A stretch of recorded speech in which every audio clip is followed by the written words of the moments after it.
ये प्रेम से सत्यनारायण भगवान की जय।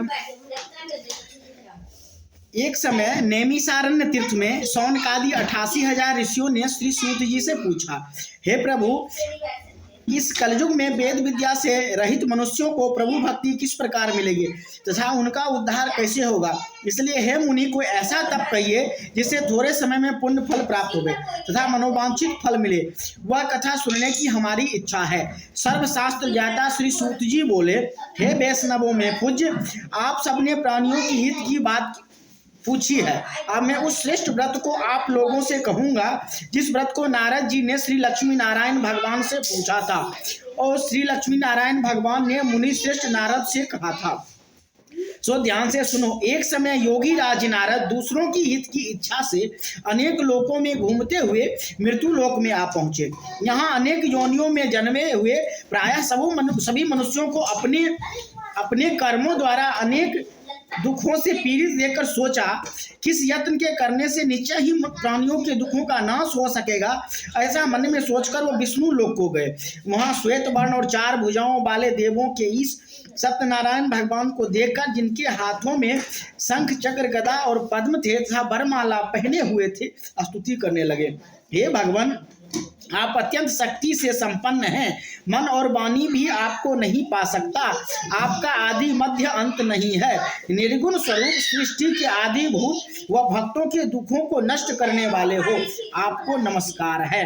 नारद जी से इस प्रकार की स्तुति सुनकर विष्णु भगवान बोले, हे मुनि श्रेष्ठ नारद, आपके मन में क्या है? आपका किस काम के लिए आगमन हुआ है? निसंकोच कहो। तब नारद मुनि बोले, मृत्यु लोक में सब मनुष्य जो अनेक योनियों में पैदा हुए हैं, अपने अपने कर्मों के द्वारा अनेक प्रकार के दुखों से दुखी हो रहे हैं। हे नाथ, मुझ पर दया रखते हो तो बतलाइए कि उन मनुष्यों का सब दुख थोड़े से ही प्रयत्न से कैसे दूर हो सकते हैं। श्री भगवान जी बोले, हे नारद, मनुष्यों की भलाई के लिए तुमने बहुत अच्छी बात पूछी है। जिस काम के करने से मनुष्य मोह से छूट जाता है, मैं वह कहता हूँ। ध्यान से सुनो। बहुत पुण्य देने वाला स्वर्ग तथा मृत्यु लोक दोनों में दुर्लभ उत्तम व्रत है। आज मैं प्रेम बस होकर तुमसे कहता हूँ, सत्यनारायण भगवान का यह व्रत अच्छी तरह विधि पूर्वक करके मनुष्य आयु पर्यंत यहाँ पर सुख भोग कर मरने पर मोक्ष को प्राप्त होता है। श्री भगवान के वचन सुनकर नारद मुनि बोले कि उस व्रत का फल क्या है, क्या विधान है और किस ने यह व्रत किया था और किस दिन यह व्रत करना चाहिए, विस्तार से कहिए। भगवान बोले, दुख शोक आदि को दूर करने वाला, धन धान्य को बढ़ाने वाला, सौभाग्य तथा संतान को देने वाला, यह व्रत सब स्थान पर विजयी कराने वाला है।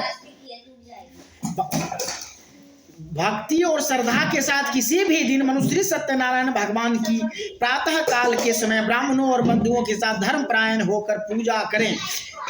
भक्ति भाव से नैवेद्य केले का फल, घी, दूध, गेहूं का चूर्ण, सबाया लेवे। गेहूं के अभाव में साठी का चूर्ण, शक्कर था गुड़ लें और सब भक्षण योग्य पदार्थ जमा करके भगवान को अर्पित कर दें। तब बंधुओं सहित ब्राह्मणों को भोजन करावें। पश्चात स्वयं भोजन करें। नृत्य गीत आदि का आचरण कर सत्यनारायण भगवान का स्मरण करता हुआ समय व्यतीत करें। इस तरह व्रत करने से पर मनुष्यों की इच्छा निश्चय ही पूरी होती है। विशेष कर कलिकाल में भूमि पर यही मोक्ष का सरल उपाय है। बोलिए प्रेम से सत्यनारायण भगवान की जय।